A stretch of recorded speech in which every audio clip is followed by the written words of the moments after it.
Good morning, friends. Welcome back to Astrology Today and Tarot. My name is Mel Rose, and I'm here to share the day's astrology with you with a little help from Tarot. This is the Tarot portion, the second half of my daily astrology post, which you can find on my other channel, Astrology Today with Mel Rose.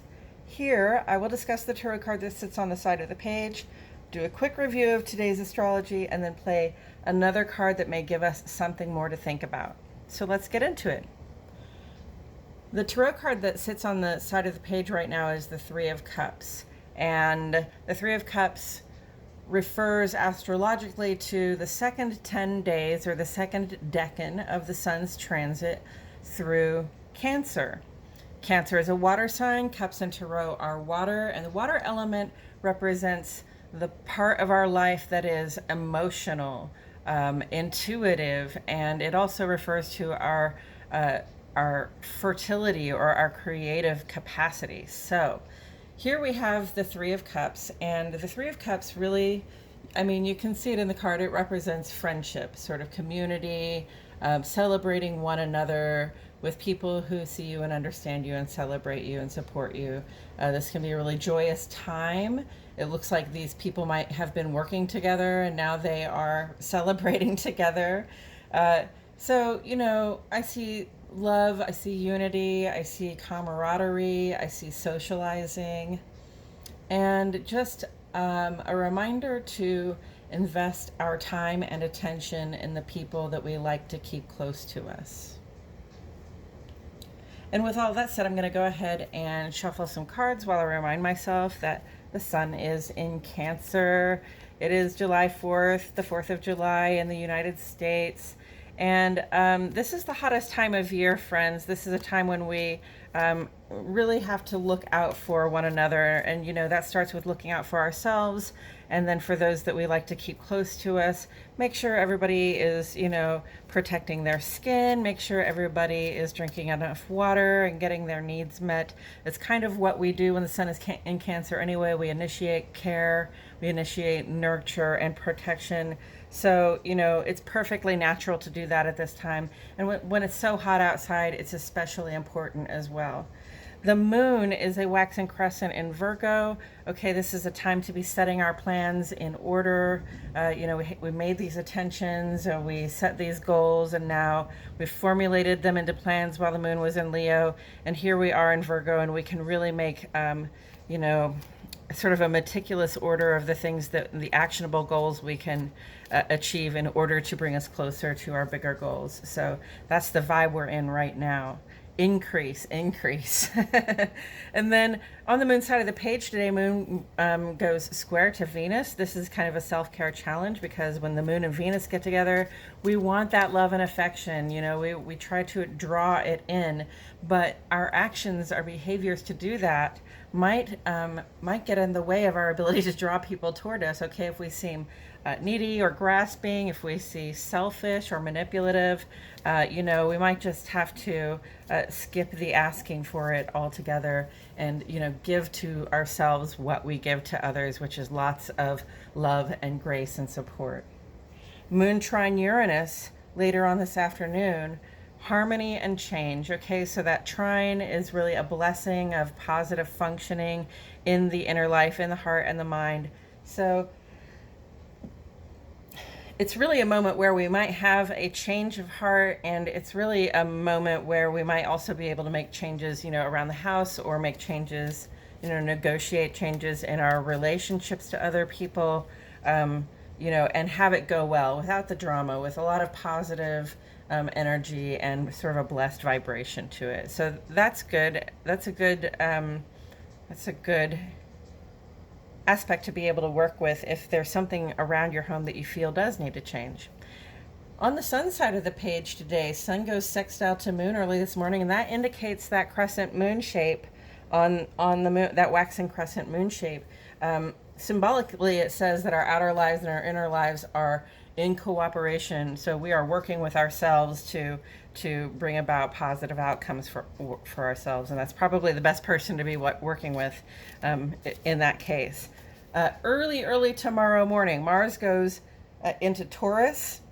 So our activity level, our our forward motion, our assertiveness in the world. We become a little more stubborn. We slow down, we dig our heels in. We're more resourceful than we were in Aries, and we're a little more resolute about reaching our goals. Mercury enters Cancer, however, and we find that our thoughts, we find that perhaps it's hard to tell our thoughts from our feelings. We make a lot of choices based on emotion that maybe we won't really understand why we made those choices later on. And then Mercury is sextile to Mars. It's quick to act sort of feeling. We get this sort of speed, this sort of grace, and we can make quick actions to bring about good outcomes for ourselves. On the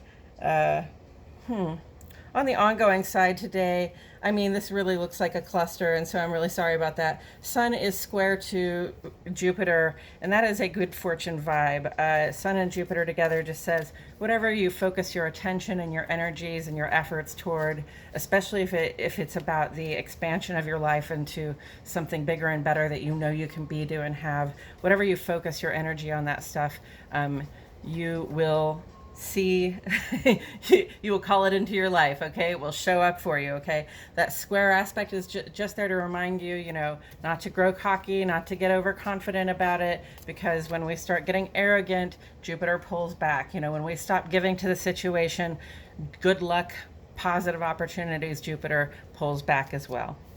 And then it's funny, I wasn't trying to make this sort of bird shape, but there you have it. Mercury is at the center of a whole bunch of aspects here. Square to Neptune, which is retrograde, which really I think does not bring about the lack of clarity or the confusion that it normally would.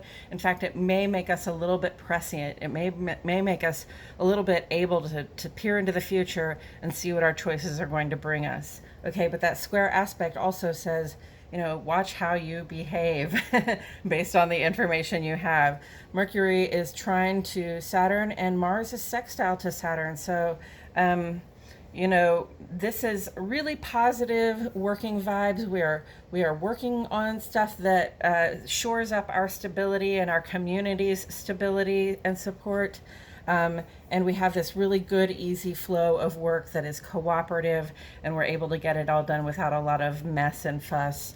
And then Mercury trine to Saturn just sort of speeds up those efforts as well. These are both kind of speeding up planets, so we can really work on that stuff that brings us stability without having to do the slow part that Saturn tends to bring in. Okay, so we've got a little bit of high functioning work toward our stability and hopefully our community stability at this time. Mercury is also quincunx to Pluto, while Mars is square to Pluto. So that's a little more of an vibe, okay? Mars square Pluto can make us, go beyond assertive to aggressive in terms of trying to gain a higher position, a raise, better powers, better recognition, better pay, whatever. We have to think about, again, the way we're going to act. That's that square vibration. It says, this is about power.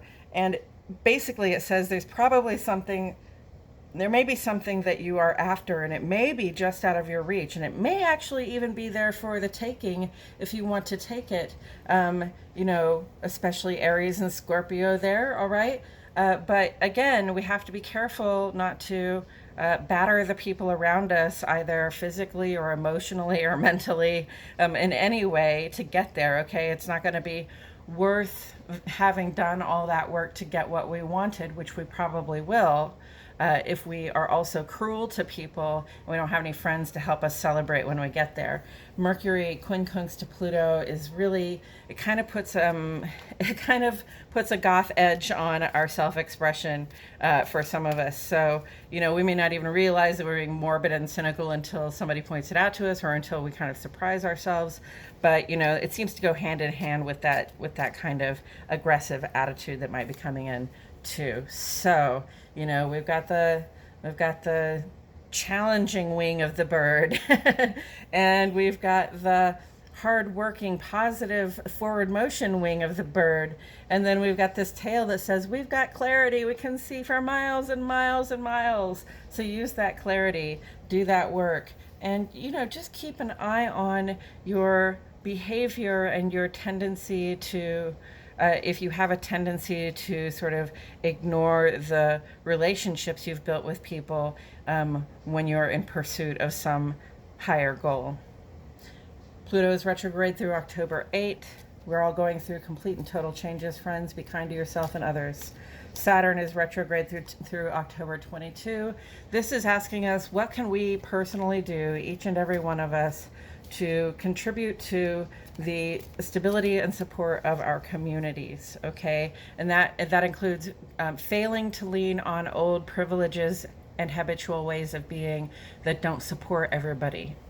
And then Neptune, again, is retrograde, and this brings in a lot of clarity. It says whatever illusions we've been operating under, whatever false pretenses we've been operating under, they're going to become transparent to us, so we can really see the lay of the land and move in the direction of our true dreams. And with all of that said, ooh, we got the Nine of Pentacles. That's a great pairing, friends. Okay, so first of all, we've got Cups and Pentacles, so that's water and that's earth, that's water and that's earth. I like that balance. I like that we have all of these multiples of 3. 3 is the magical number, of course.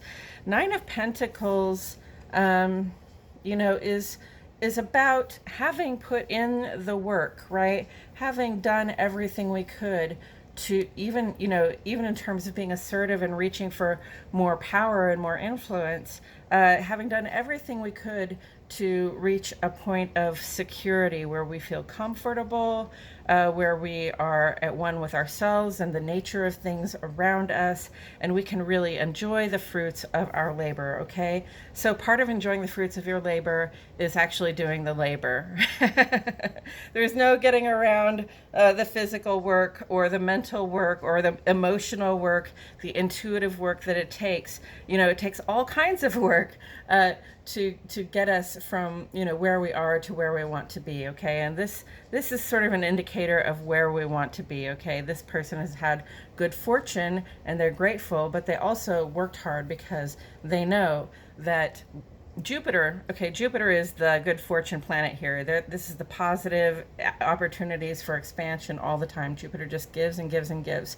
But what it does is it sees you giving to a situation. It sees you giving your energy and efforts toward that bigger, badder idea of yourself that you want to bring in.